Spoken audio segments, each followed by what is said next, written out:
I've been seeing so many clickbaity things about the Young Thug thing. Young Thug is not going to jail. He's guilty, but he's not going to jail. Let me explain. It's simpler than it seems. Young Thug had a problem. The prosecutors going against him were losing, but they were going against him for so long, it would be embarrassing to walk out with nothing. This was the longest trial in Georgia's history. And bro, right here, Young Thug's attorney was embarrassing them. The prosecutors just got petty and just kept doing things to stall for time to keep Young Thug in jail. It got to a point where Young Thug's attorney's just losing it, saying, "What is going on?" Like literally yelling in court, arguing with the judge. No, listen, this trial was so bad, there was literal screaming matches in the courtroom. He said, "We can't let this trial go on." But the judge was clearly on the side of the prosecutors. It was obvious, but nobody could just come out and say it.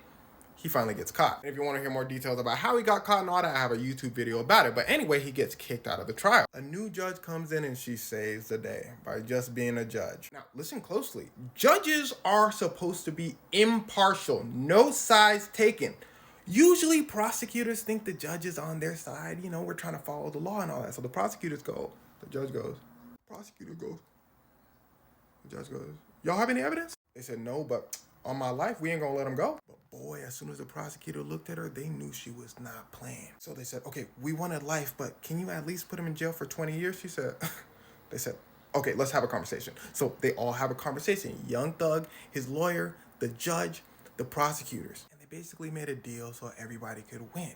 Young Thug, you're basically free to go.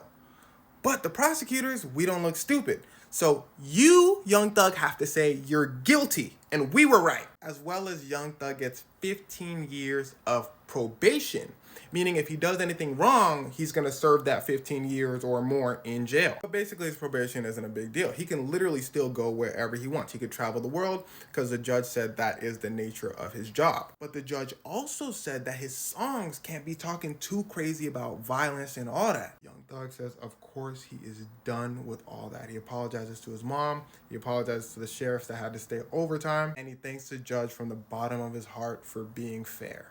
And then he goes home.